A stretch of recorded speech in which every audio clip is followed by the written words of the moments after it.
Hi friends, this is Prem. We are going to discuss about the two important topics today. The first one, you are all very well known that government has been resumed today. So what will happen, the DOL, LCA and PERM process, whether we can expect some delay on that or it will be processed as usual. The second one is very important one regarding the recent message from Department of State to all the consulate and embassy asking them to check the medical condition about the applicant. Yes, they are already having the medical examination, but now they are going to add the more medical conditions into that, like cardiovascular diseases, diabetes, obesity and so many things. Let's discuss all the things with our immigration attorney Henry. He is from Manifest Law Firm and they are giving the free consultation to our viewers. Please use the barcode and schedule an appointment. Here we have our own immigration attorney Henry. Vanakkam. Vanakkam. Thank you so much Henry for your time, and before going to this video I would like to thank Manifest Law Firm. They are giving the free consultation to everyone. You can see the barcode on my screen.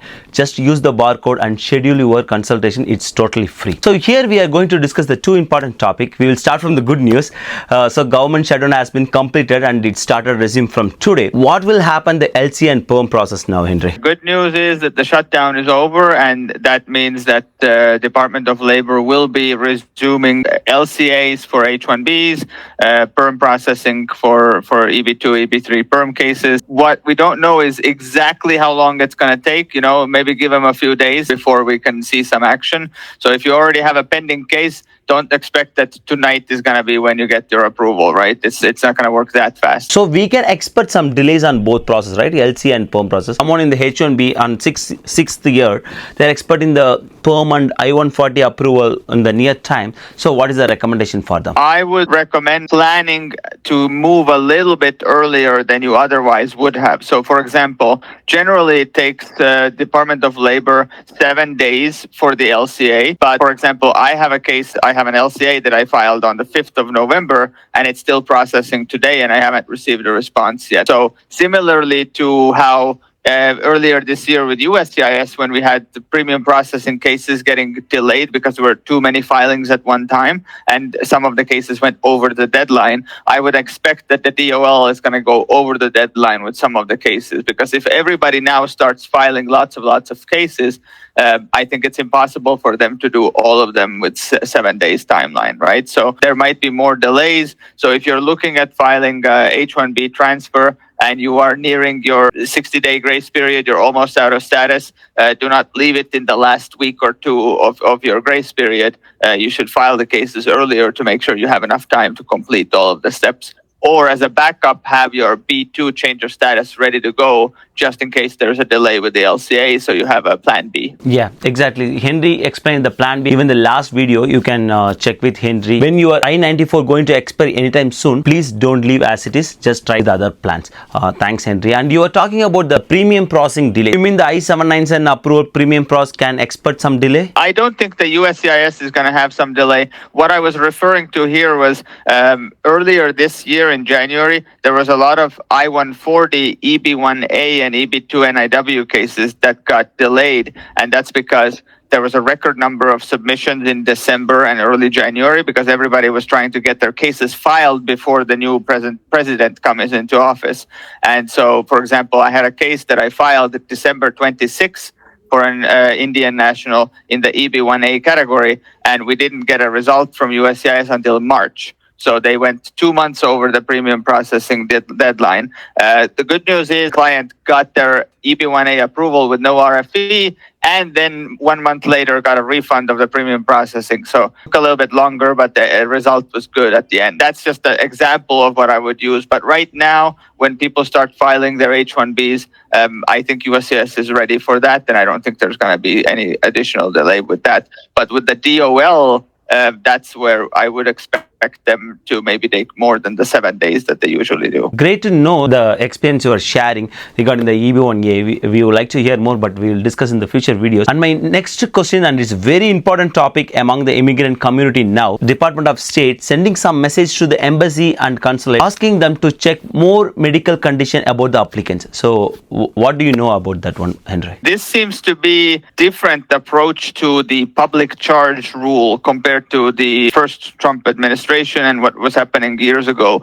So immigrant community, many people already know that there is such a thing as public charge rule. And what that means is, in simple terms, the government doesn't want to give green cards to people who will rely on government benefits, right? So, for example, if you are a US citizen and you are sponsoring somebody from India, your spouse, to get a green card, then you have to prove that you have a certain level of income, or else you can't do it, right? If you don't have enough income or assets, then you need a co-sponsor, somebody, maybe a rich family member or somebody that can support it. But the purpose of that is the public charge rule, because the government says, hey, if you don't have enough finances to take care of your family, then we're not going to let you bring everybody here. Years ago, USCIS started asking for more questions, and now we see it on the 485 form that instead of just asking about income, they also ask about your debts, your liabilities, like do you have a mortgage, do you have credit card debt, do you have other loans or anything like that, and what is your level of education, right? What are your certifications or licenses, because they are starting to look at a bigger picture of what is your income potential. Do you have the skills necessary to make a decent income to take care of all of the people that you are, sponsoring to get green cards from? And now they are using that same public charge rule to basically look into the medical history and the medical conditions of people, because I guess, in the United States, medicine and medical care is expensive. And if you are coming in with something like a chronic disease like diabetes, then they can use that as a reason to say, hey, if you have diabetes, you need regular medication, regular health care like this, then you need maybe more money because you need to make sure that you're going to be able to pay for that health care, right?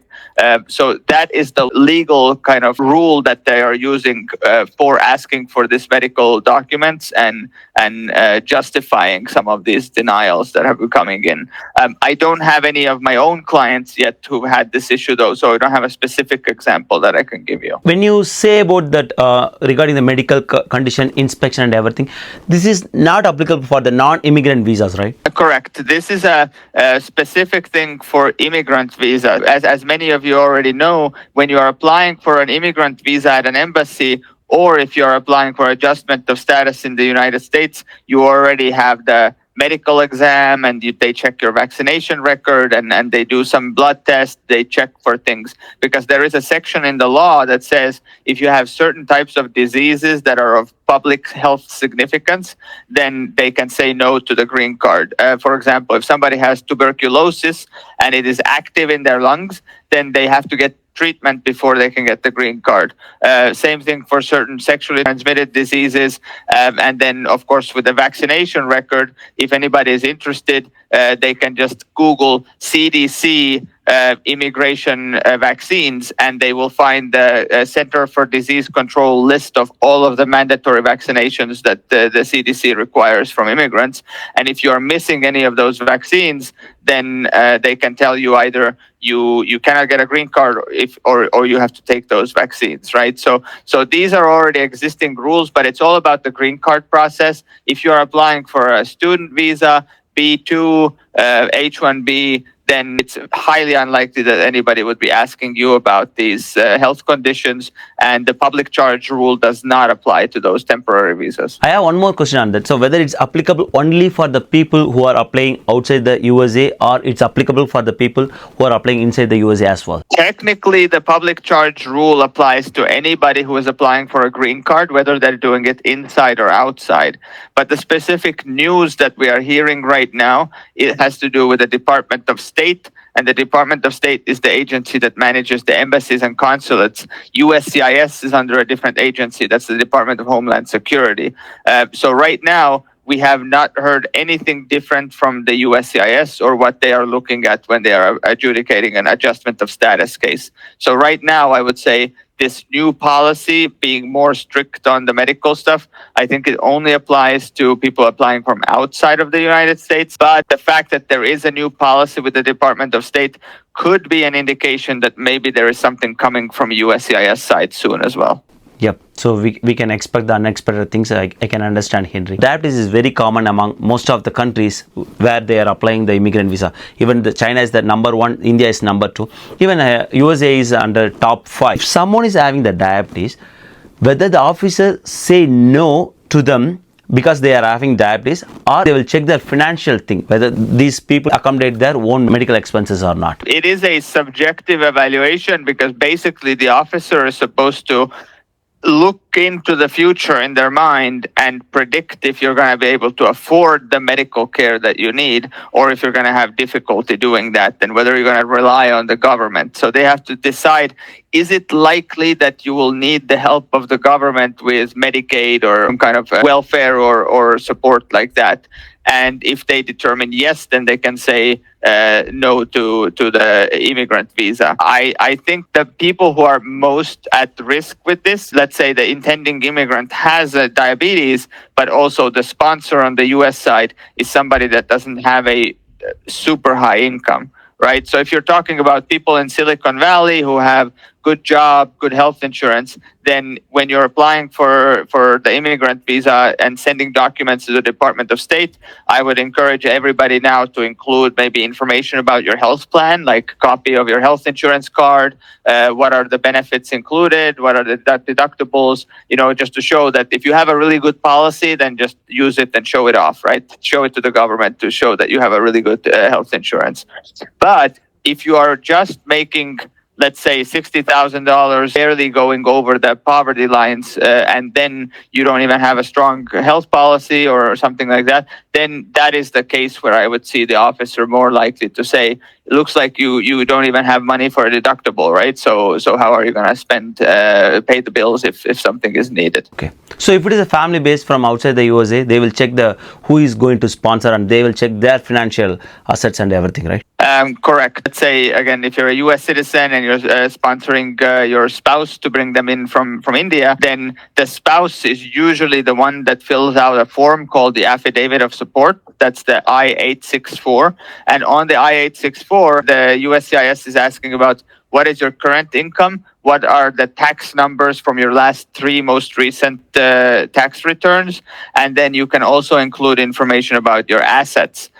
It's not mandatory to include the asset information, but it is an optional thing. Generally, I've instructed my clients to put as little information as possible because there's no need for you to just give them all of the information about what you own. But nowadays, I would probably tell people then to disclose a little bit more. So if you have a healthy savings account with a nice amount of money in it, maybe put that on the Affidavit of Support as well. And then the next step after the USCIS is uploading things to the National Visa Center, right? The NVC. So that's under the Department of State.